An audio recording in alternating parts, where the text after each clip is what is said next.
So a viewer recently asked me about why the marker chose or wanted to be returned back to the planet of Aegis VII. Was it for convergence or for something entirely different? Well, in this video we will be doing things a little bit differently. Normally I would hold an answer for all of you, however, like the original, the remake certainly holds that back and doesn't let up about the marker's true intentions. So in this video we will be going through the attitudes and behaviours of the marker throughout the media to see why the marker wanted to be returned to its rightful seat of power, known as the pedestal.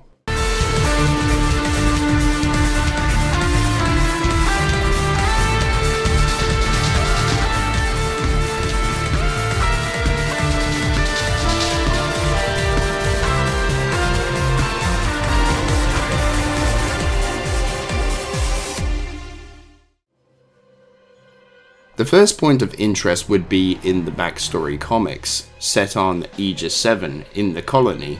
The miners, workers, and other personnel would soon come into contact with the red marker, and they would see, with the discovery of one they believed to be an artifact of alien design, the colonists would begin reeling from its effects, first with visions in their sleep to insomnia, attention deficiency, depression, that when combined would begin the first stages of an outbreak, the decline of society. However, despite what the marker can do, it would be content with remaining placed upon the pedestal, even using images from the minds of those who would encounter it or were near to its reach in telling them to stop the extraction before it's too late, even telling Deshanov that the planet isn't safe and they need to leave. Once the outbreak begins, however, Dr. Cyrello would see his deceased assistant, who had been killed by Harris, that she tried to warn him, but now it's too late for him and for everyone.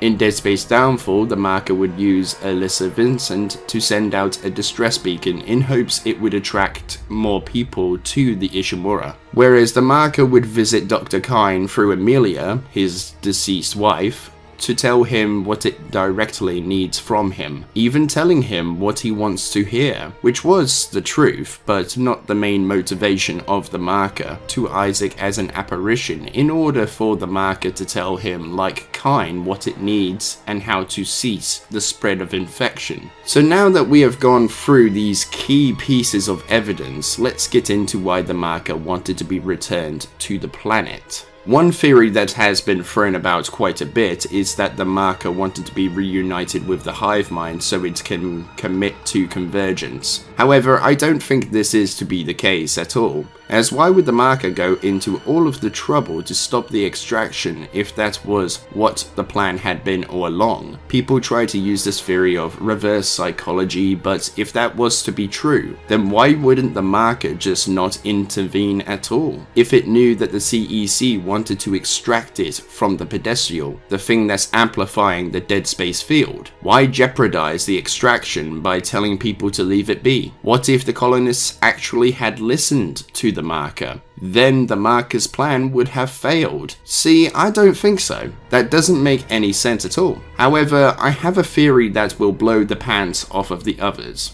See, if we look at the quote, "make us whole," what does that mean? Well, in Dead Space 3, that meant to turn off the machine and make the moon whole, as it was half-formed at this point, and had been for the last 2 million years. Ask yourself a question here. Why did Dr. Foster gain a vision from the marker about building the pedestal device to act as an expansion to the marker's form? Let's look at the signal. Now, the marker doesn't emit the signal, it merely passes it on, spreading it, with the signal getting weaker the further it is away from the marker or from the source. And the same is said for the master signal deriving from the moon, which is the source of the signal. The signal then gets weaker and weaker, so perhaps the marker needed a way to amplify its own abilities in order to charge the weakened signal and to loop it back in hopes that when studied, this marker will lead those back to Tau Volantis, which had been what happened to the sovereign colonies 200 years prior to this outbreak.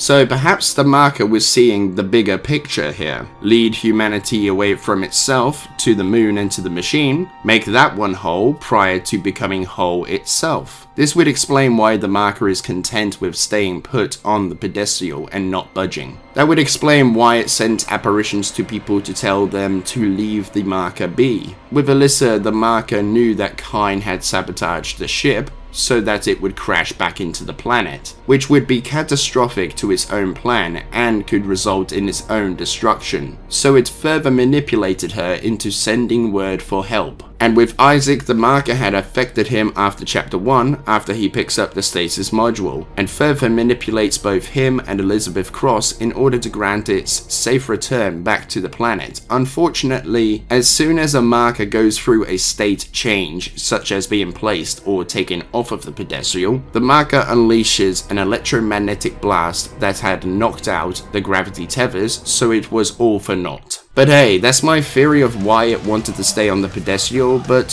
what do you all think? Let me know in the comments. Thank you for watching. If you enjoyed, then hit the video with a like rating. Comment your thoughts below and I look forward to hearing from you. Sign up to join the British Alliance today by hitting the subscribe button and ringing in the notification bell for updates when new content is uploaded. Thank you to all of my channel members for your extra support, which helps me to create more content for others to enjoy. And if you would like to become a member for exclusive rewards, then hit the join button and select which of the tiers takes your fancy. And I will see all of you among the cosmos, and be sure to have a good one.